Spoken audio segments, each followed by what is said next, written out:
Thor Garadon est le capitaine de compagnie de combat, possédant les plus longs états de service, une force de la nature en qui les leçons du Primarque ont été distillées sous leur forme la plus punitive. Éprouvé sur un millier de mondes, c'est un maître du champ de bataille, un rempart inflexible contre ceux qui s'opposent à l'humanité. Garadon fut recruté par les Imperial Fists sur les stations orbitales de Callisto. Sa riche famille fut heureuse de son départ, car le sort avait affligé le jeune Garadon d'une nature simple et obstinée, peu adaptée au cercle d'aristocrates que les siens fréquentaient. Pendant sa première décennie de service, Garadon gagna décoration sur décoration. En dépit de ses actes, il ne recherchait aucune promotion, pas plus qu'il ne lui en était offerte. Or, son silence dissimulait un esprit affûté, qui ne laissait rien transparaître sauf en cas d'absolue nécessité. La première fois que cela se produisit fut lors de l'assaut planétaire de Nosphère, quand Garadon prit le commandement de la 3e compagnie des Imperial Fists suite au trépas du capitaine Opara et dirigea les survivants dans une terrible contre-attaque derrière les lignes Necron. Quand Julius Voguen prit officiellement la tête de la 3e compagnie, il estima que Garadon valait bien mieux que ce que d'autres avaient observé et prit sur lui de libérer le potentiel de ce jeune frère de bataille. Le temps que Garadon ait mérité une place au sein de la révérée 1re compagnie, lui et Voguen partageaient une amitié indéfectible, qui verrait plus tard le plus jeune Space Marine revenir sans hésitation auprès des sentinelles de Terra pour servir en tant que sergent vétéran. Voguen et la plupart de la 3e périrent lors du premier assaut désastreux de Darnath Lysander sur Taladorn. Les seuls rescapés furent apportés au crédit de Garadon, car il désobéit aux ordres de Lysander et requit l'assistance d'autres chapitres de l'Adeptus Astartes. Il y eut par la suite un revirement de situation pour Lysander et Garadon, qui se détestaient désormais. Lysander était courroucé par la présomption du sergent, tandis que l'arrogance du capitaine faisait fulminer Garadon. Néanmoins, par sagesse, le maître de chapitre Vladimir Pug les réunit lors de la croisade du tonnerre, où un Lysander rétrogradé devint le nouveau capitaine de la 3e compagnie, avec Garadon comme premier sergent vétéran. À cette époque, le désir de restaurer la 3e compagnie était le seul point commun de Lysander et Garadon. Mais puisqu'ils étaient forcés de travailler ensemble, chacun constata au fil du temps les forces de l'autre. Garadon vit enfin au-delà du caractère hautain de Lysander et perçut le héros résolu qu'il était vraiment.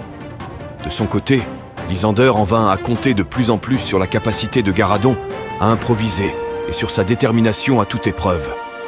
Bien qu'il eût été exagéré de dire qu'ils devinrent amis, ils tissèrent néanmoins un lien guerrier.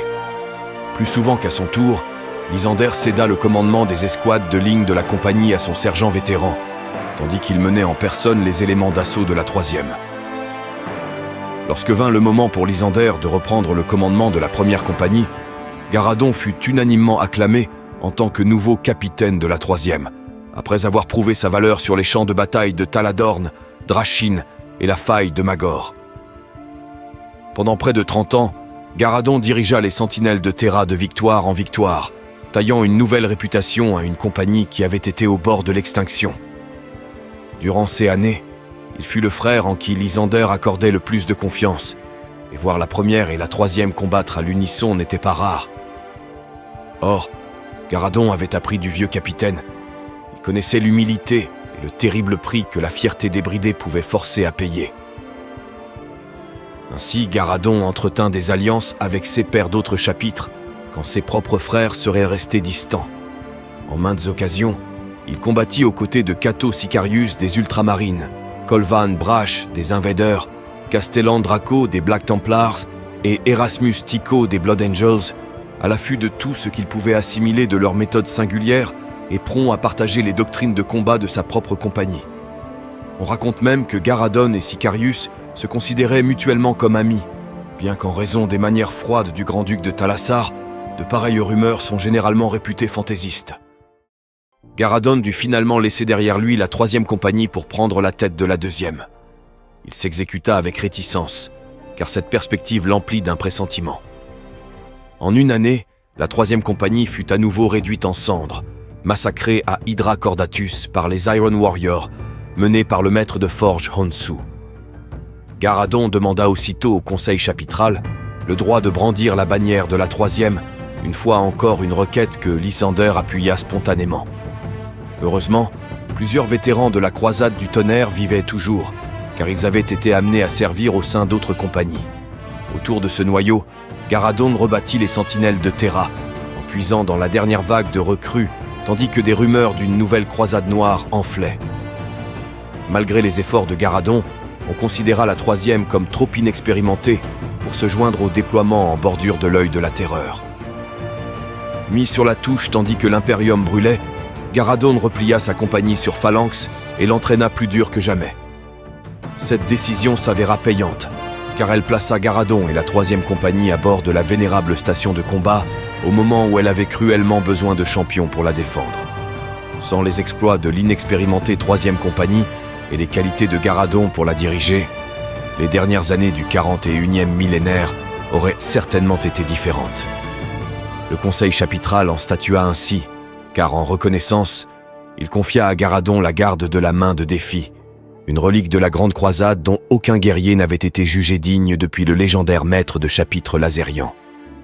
D'aucuns ont spéculé sur l'existence d'une bonne étoile veillant sur Garadon. Après tout, il avait survécu à 2 reprises à des désastres qui avaient ravagé sa compagnie et fut placé par un heureux hasard à la défense de la Sainte Terra, puis en tant que sauveur du peuple de Cadia.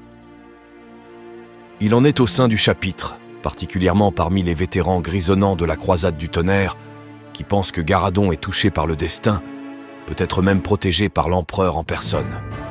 De son côté, Garadon ne prête aucun crédit à ces assertions, préférant citer la chance du guerrier. Ainsi traversa-t-il les campagnes de l'ère Indomitus, déterminé à restaurer la grandeur d'un impérium déchiré. Luttant en permanence pour être un exemple auprès de ses frères de bataille, Garadon a été jusqu'à traverser le Rubicon Primaris, dans l'espoir de lier l'ancien et le nouveau d'un chapitre réputé pour sa réticence au changement. Il n'a jamais pu concéder le commandement des sentinelles de Terra, refusant toute promotion au rang le plus révéré. Sous sa tutelle, la troisième est une des meilleures compagnies du chapitre. Toutefois, Garadon est de plus en plus seul. Lorsqu'il arpente les halls de rassemblement de Phalanx, le capitaine voit trop de guerriers n'ayant aucun souvenir du temps précédant l'ouverture de la Cicatrix Maledictum, et il s'inquiète de devenir la relique fière et amère qu'il avait estimé voir en Lysander à leur première rencontre. La guerre a emporté trop de frères de bataille de Garadon, y compris ses homologues. Parmi ses alliés en dehors du chapitre, Tycho s'abandonna à la rage noire sur Armageddon.